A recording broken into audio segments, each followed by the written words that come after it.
I would dare to say that it's impossible to lead all the time. Yet we have men that think that they can do that in a relationship. All right, so man, the other day I put up a post where I talked about, as men, we do not have a lot of healthy examples of leadership, and so sometimes we confuse dictatorship with leadership. What I was basically trying to get across to y'all, if y'all took nothing away from that video, is that as men, we have to start leading by listening, especially in new relationships, especially when we're dating. Listening will save you so much time and headache, bro, if you would just sit and listen. But the problem is, a lot of men don't want to spend time listening because they assume it is feminine.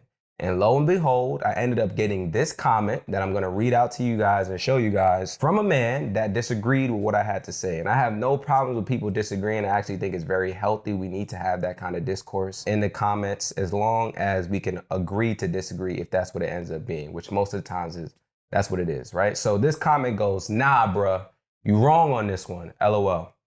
We gotta stop teaching men to be feminine. Okay, right? We gotta stop teaching men to be feminine. Please look up definition. Do tons of research before speaking on this topic, my G. It's the reason we got men out here talking about their woman is the boss in the household. He makes a great point right there, right? And I wanna pause and talk about that, because there are some situations where, you know, you talk to a guy and he's very, very passive, right? And that's just how he is.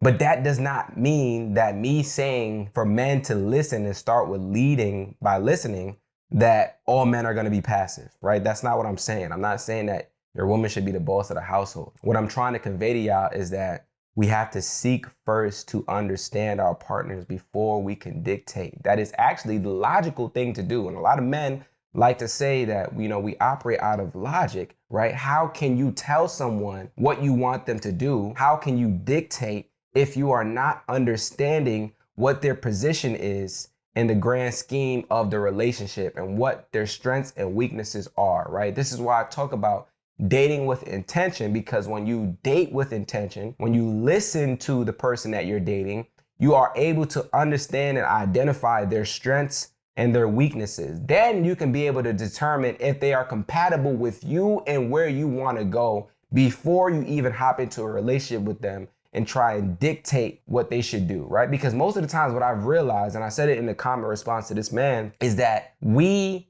don't need to actually dictate as much as we think we do when we get into a relationship. You don't need to tell your partner what to do if you dated correctly. You actually really don't need to say much. I don't think you have the facilities for that, big man.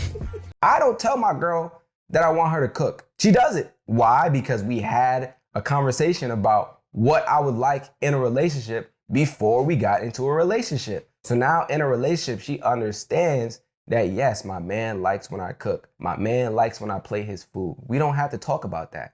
We don't have to have those discussions. And she's not a slave to that. Just because that is the primary role that she plays doesn't mean that she is a slave to playing that role. When she doesn't want to cook or plate my food, I do it for myself. So let's get back into the rest of the comment, because I don't want to go too deep into the rabbit hole of what I want to convey before I read the rest of the comments here, all right? So submission and cooperation is not a hard thing to understand. It's no different than abiding by federal and state laws to law enforcement. No different from going to work. Essentially, the CEO is going to run his business how he wants to run it, right?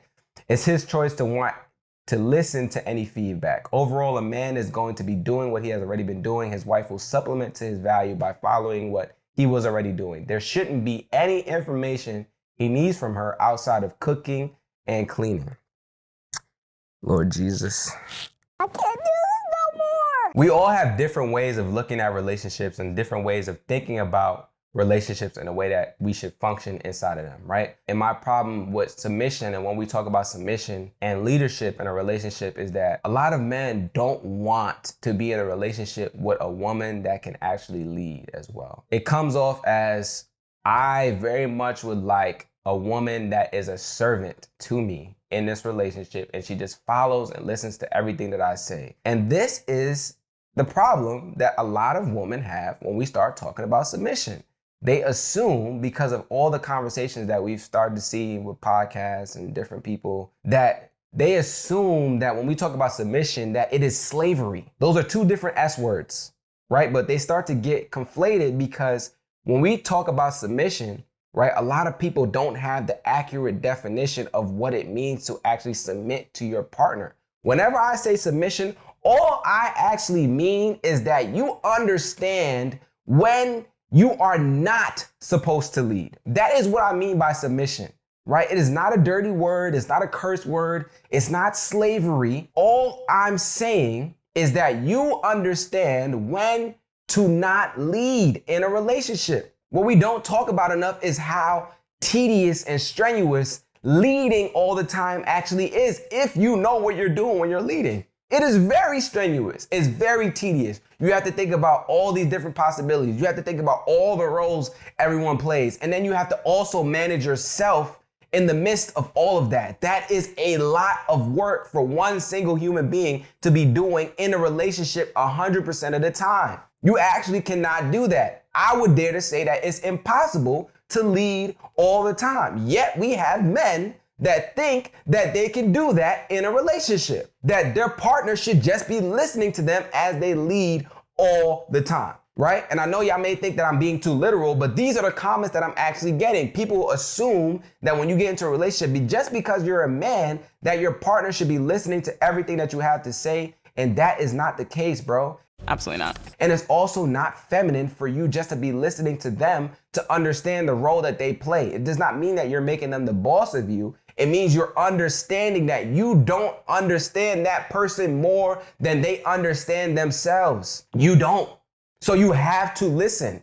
You have to understand what it is that they're good at, what it is that they're bad at, right? And we all have masculine and feminine energy. Let's have that conversation. You are not purely masculine. I don't care how manly of a man you are. You are not purely masculine energy. You have feminine energy in you, whether you want to admit it or not. And the reason why some of us have so many problems in our lives and in our relationships with other people is because we refuse to operate out of our feminine when necessary. So we operate out of our masculine all the time, which leads to an imbalance in our energies and pushes us further and further and further into wounded masculine. What does wounded masculine look like? It looks like a man that does not know how to let go. He does not know how to receive. He does not know how to rest. He does not know how to do these things because he never operates in his feminine energy, right? So when he's burnt out, when he feels like he has nobody that he can rely on,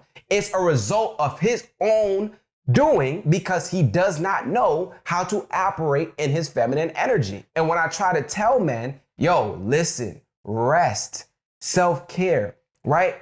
It becomes, oh, you're telling us to be more feminine. No, I'm telling y'all, you need a balance of both energies. You need a balance of your masculine and your feminine. And the further and further and further you push your feminine away, the more you will dive into wounded masculine. And in relationships, what this looks like is a man that does not know how to relinquish control and wants to assert his dominance aggressively over his partner. He wants to control them. When we talk about relationships, healthy relationships, relationships that are built on a healthy foundation that last long, right? You cannot be in a relationship with a person that you are trying to control. That, again, is a recipe for disaster. Stop trying to control people. Please.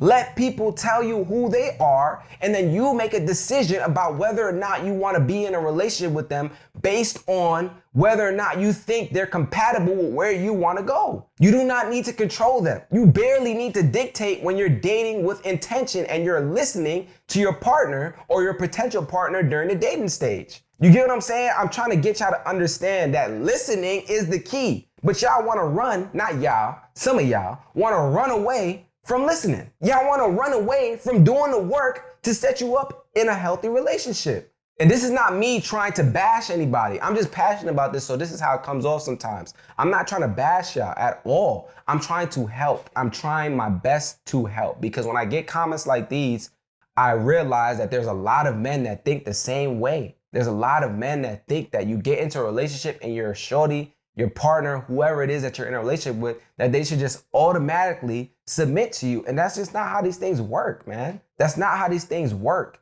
Man, you got a lot to learn, my friend. And submission also goes both ways. Let's have the conversation about how we want things from our partners that we wouldn't even do ourselves. How can you want your partner to submit to you and you don't know how to submit to them? A good leader leads by example. Submission goes both ways. And a beautiful example that I give is the grocery store example. When I'm in a grocery store, all I'm doing is pushing the cart. I trust in my girl to lead us in the store, and I understand that she has more information than I do, in the sense that she's the one that's doing the majority of the cooking. So she knows what seasonings we need. She knows what food we don't have. She knows what fruits we don't have. She knows what we don't have in the house. She has a list. And then she also knows the layout of the grocery store better than I do. There is no reason for me to lead in the grocery store at all. There's no reason for me to tell her much of anything because I trust in her leadership. I know she knows what she's doing. I submit because I know I do not need to lead in this situation. I submit to her leadership because I trust that she knows what she's doing. And then the beautiful thing about the grocery store example is that as soon as we get into the parking lot, she submits to my leadership. She understands that I'm going to get us to the car safely. I have the keys. I know where we parked. I understand the route that we should take to get back there. I'm also pushing the cart. So you have to understand that it is not a crime for me to say, submit to your partner as a man. You have to do it. Whether you want to admit it or not, you have to do it. Go on and make it happen. Yep. You do not need to control everything, bro. Let go. Let go. Because what you're doing is you're grinding yourself into a pulp. You have to trust that the person that you're with knows how to manage themselves and also knows how to lead. And this is the problem when you don't date with intention. When you don't date with intention and understand the strengths and weaknesses of the person that you're with, you will never be able to understand how they can lead, when they should lead, when you need to relinquish control. And one of the major points that you need to do, or one of the major things that you need to do when you're dating with intention is listen. Listening will save you so much time. Just listen and comprehend, understand what the person is telling you, and stop trying to put them in a box that doesn't fit. Stop trying to put these people in boxes that don't fit. But what I'm really trying to get y'all to understand is that we have to operate from both masculine and feminine energy. There needs to be a balance. And the reason why you may feel so burnt out, so stressed, is because you choose actively every day not to operate out of your feminine. You choose not to relinquish. You choose not to surrender. You choose to be in your masculine all day, every day, right? And this is leading you further and further into that wounded masculine, further and further into burnout, further and further into stress, but you don't know any other option. I'm telling you the other option is to embrace your feminine more. Embrace your feminine. You need your feminine. We all need both. So let's stop trying to make it seem like we are the strongest men in the world. We don't need to operate from our feminine. We don't need to rest. We don't need to recharge. All we need to do is grind every day, grind and get it. I'm getting to the bag. Like, no, bro, stop. You ain't gonna make it to the bag if you keep going like this, bro. You're not. If you keep going at this rate, you're not gonna make it to the bag. You need to rest. Rest up. I have another video about rest later, man, but just rest, bro. Take a break. Take a break. Another thing that I want to add about listening, outside of it having to deal with leadership and you understanding your partner's role, is that you need to listen because sometimes there's things that you cannot see, bro. You know how many times I have a conversation with my girl and I'm telling her one thing and then she tells me something completely different from a different perspective and identifies blind spots that I wasn't paying attention to in my original logic? In my flawed way of thinking about things? That is why I listen. I listen for wise counsel and guidance. I understand the person that I'm with. She has a lot of value and wisdom and knowledge that she can impart on me if I would just sit and listen, which is why I do that, right? She sees things that I can't.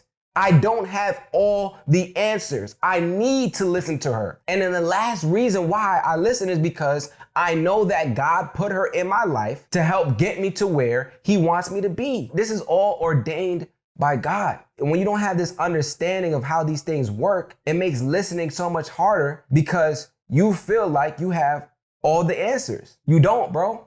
You don't have all the answers. You need to listen. Listen up. You have to relinquish control. And to be honest, none of us are really in control. Like, as much as you think you control the situation, you really don't. You don't have control over much things in life. You really don't. So this whole thought process that we can control people, situations, all these different things in our lives, let go of that, bro. You can't control anything. You really can't. You really can't, bro. So that's the last thing I wanted to say about listening, man. This video has been way too long. I'm done. I promise I'm done. I'll see y'all in the next one. Leave any comments that y'all want. And of course, I appreciate y'all. All right, peace. Sometimes I know you feel like you ain't got nobody to speak to. A shoulder to lean on somebody you could preach to. No, you need to hear it, my brother, I love you. We got way too much to live for.